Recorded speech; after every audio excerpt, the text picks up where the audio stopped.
Once again, Jake Paul finds himself caught in controversy that could potentially signal the end of the YouTuber-turned-boxer's polarizing career. New allegations claiming that Paul allegedly scripted several of his high-profile bouts, including the much-talked-about Netflix showdown against Anthony Joshua, have gone viral online. Some corners of social media have even gone as far as suggesting that Jake Paul and his brother faced possible arrest over these supposed schemes. Although promoters and boxing officials have strongly rejected the idea that professional fights can be prearranged without serious legal repercussions, doubts about Paul's legitimacy inside the ring have reached an all-time high. The situation marks another dramatic chapter for a figure whose past controversies include an FBI raid on his Calabasas mansion. As accusations continue to spread and his boxing credibility faces unprecedented scrutiny, fans and critics alike are now questioning whether this could truly be the end of Jake Paul's rapid and controversial rise. Rated the Southern California home of YouTube star Jake Paul. Federal officials say the search was part of an investigation. Wendy Birch is in Calabasas with what we're learning tonight. Sky 5 was overhead this morning as federal agents entered Jake Paul's Calabasas home located in this gated community off of Mulholland Highway. We counted close to 24 federal agents, some of them in tactical gear, entering the residence. Why they were here and what they were looking for, that remains unclear. The federal search warrant has been sealed and no one is on. Multiple boxing analysts, former fighters, and promoters have been questioning Jake Paul's credibility for years, well before the recent arrest rumors began circulating. From opponents viewed as carefully chosen and past their prime to strange fight pacing, late knockdowns, and contracts rumored to contain restrictive clauses, critics argue that Paul's ascent in the boxing world has often appeared more manufactured than genuinely earned. I'm curious about this because, you saw the Askren fight, we saw these fights that he went into. The Fury one obviously didn't go the way that I thought it was going to go, just because I was so convinced that, Jake had these fights fixed, and there's a lot of people who talk about the fights being fixed because it's just the way it is. Yeah, they tell me that too. They're like, tell me you're not going to take a fall against Paul. Everybody says that to me. I'm like, are you kidding me?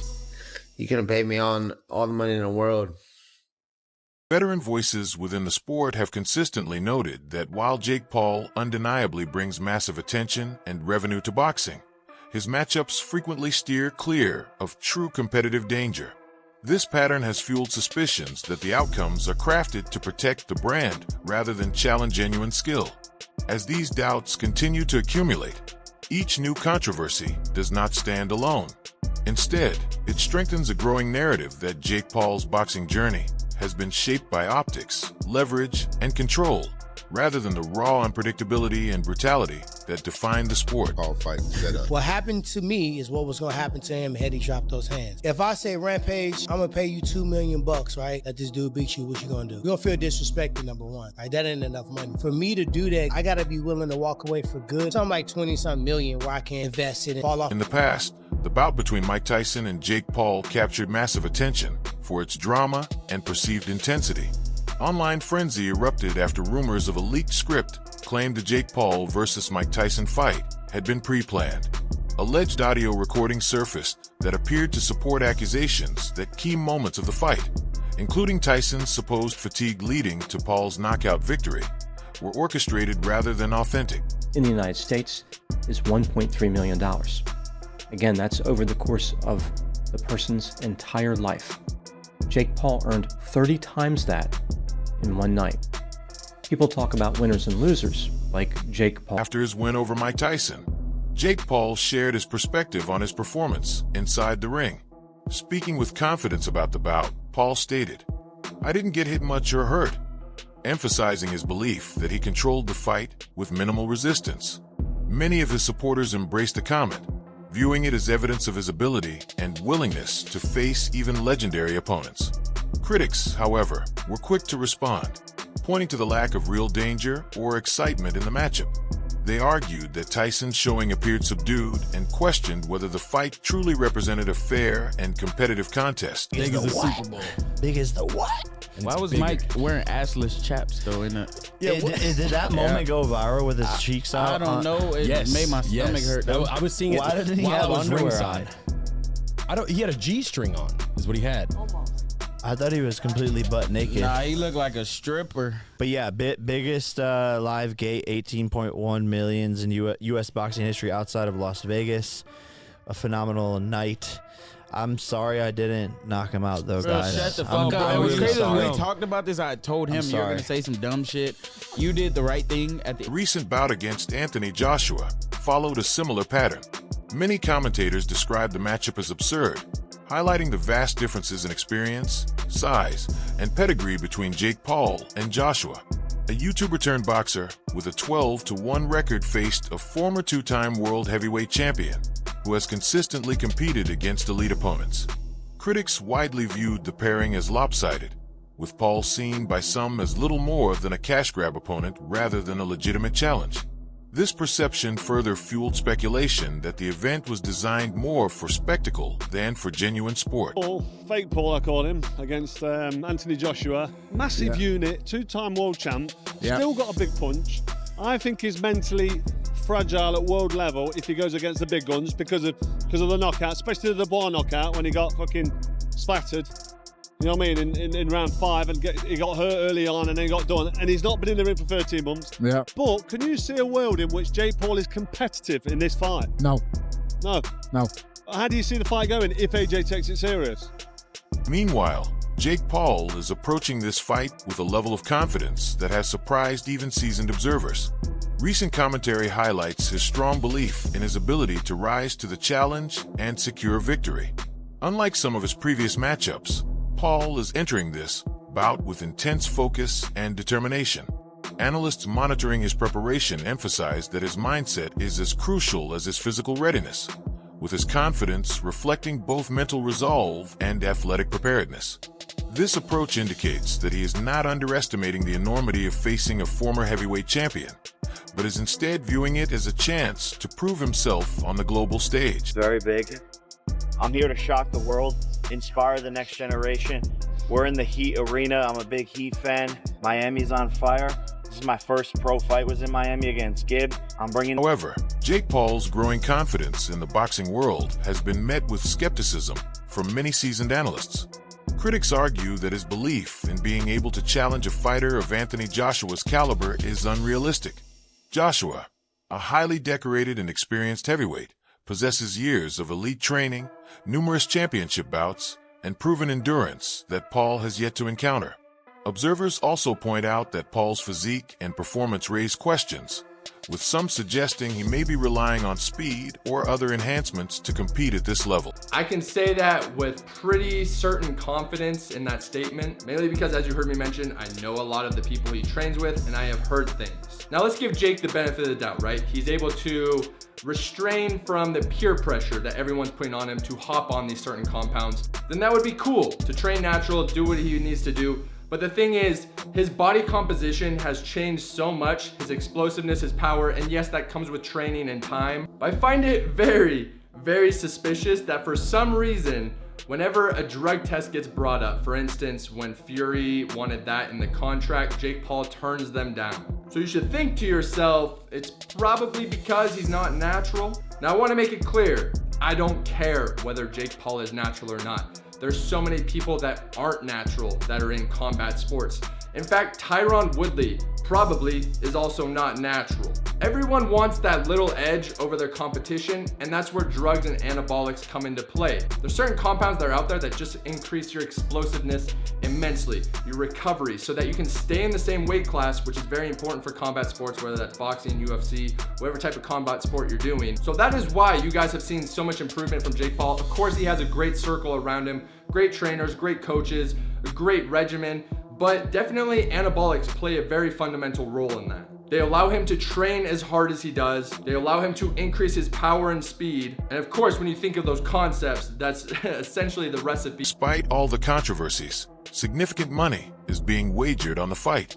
The betting activity has itself become part of the debate surrounding the Paul versus Joshua event. Fans, casual bettors, and even some high-profile personalities are actively placing wagers on the outcome. further fueling discussions about whether the matchup represents a legitimate sporting contest or is simply a carefully crafted spectacle. So do you think it's going to be real, this fight? Do you think it's actually... So you think that Jake Paul... You couldn't fake it. You really think Anthony Joshua's going to put his whole livelihood on the line for Jake Paul? No, I don't think he would. So there you go. It's over when he wants it to be over. There could be some kind of tacit agreement in the background. How? Where they have a handshake. Then that's illegal. You're going to jail. Exactly, it's illegal. That's what I was going to say. So you can't. Because it's not an exhibition. No, it's a fight. So and people are betting on it. Big amounts of money. So we're watching this. I'm flying out there next week to Miami to watch it. So I'm going out there. He's laughing. I'm getting someone. So it's all good. But it's like Jake Paul against Anthony Joshua, 6 foot. What's he? 6'6". About that. Fucking. What's he? 16. What's 245 pounds? He can't be a pound over 245. What's so that in stone? The best part, just on 17 stone or just under. So Jake lost to Tommy Fury, and that's the one everyone keeps. Do you think he's improved much since Tommy Fury? Yeah. But do I think he's improved enough to make competitive? Unless I close my eyes and Josh is completely shot to bits, no. Yeah, so is the potential that Jake Paul, like, I know you keep saying no, I know you're right, but is there will... As rumors of a leaked script spread, boxers who faced Jake Paul came under scrutiny, with some critics accusing him of compromising their legacies. Fans speculated that Mike Tyson had sold himself to Paul, suggesting that participating in a fight perceived as staged tarnished the legendary fighter's storied career. Paul's script was fully leaked all the way down to the bout Jake did in round 8. This profile on X posted it anonymously one day before the fight, explaining everything before deleting it today. A fake script has been going around that said Mike Tyson will get KO'd in round 5, but that one was clearly not real or an older script. This will give you goosebumps. I'm just going to read you parts, but if you want to see the full script, I'll show you it at the end. Round 1, opening bell rings and Tyson is showing flashes of his old form but slower than his prime. Round 2, Tyson comes alive but his breathing grows heavier. Round 3, Paul gains confidence and lands a sharp right that stuns Tyson. That's exactly what happened. Then round 4 and 5, the fatigue sets in strong for Tyson and Jake is landing a bunch of hits. Round 6, Jake showboats, which is the tongue thing he did here. Then on round 7, Jake plays it safe to not KO Mike.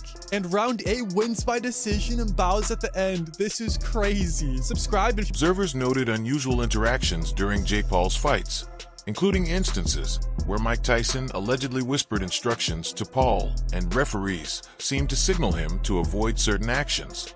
Such moments intensified suspicions of scripting and stage choreography. Matchroom Boxing CEO Eddie Hearn has publicly denied that the Jake Paul versus Anthony Joshua fight is scripted or fixed. Hearn emphasized that if the bout takes place, it will be a genuine professional fight conducted under Queensberry rules, not an exhibition or pre-planned performance, directly countering the rumors of a scripted event. Was 100% scripted. Mike Tyson repeatedly bit his boxing glove throughout the fight. When fights are scripted, fighters do weird gestures to signal that they're hurt. It's very possible Mike Tyson was biting on his glove to tell Jake Paul to calm down. Now, if that's not enough proof that this fight was scripted, in the middle of the fight, Mike Tyson is literally talking to Jake Paul while they are clinching. And in the middle of the fight, the referee told Jake Paul to stop measuring. For those of you who don't know, in boxing terms, measuring means that you're setting up for a knockout by seeing how far your opponent is with jab. The referee literally told Jake Paul to stop measuring, and before the fight, we see Mike Tyson and Jake Paul whispering stuff to each other. Mike Tyson biting on his gloves, whispering secrets to Jake Paul in the middle of the fight, and the referee literally telling Jake Paul to stop measuring during the fight. That should be enough. Frank Smith has stirred new controversy surrounding the Anthony Joshua versus Jake Paul fight, cautioning that the event may prioritize showmanship over genuine sport.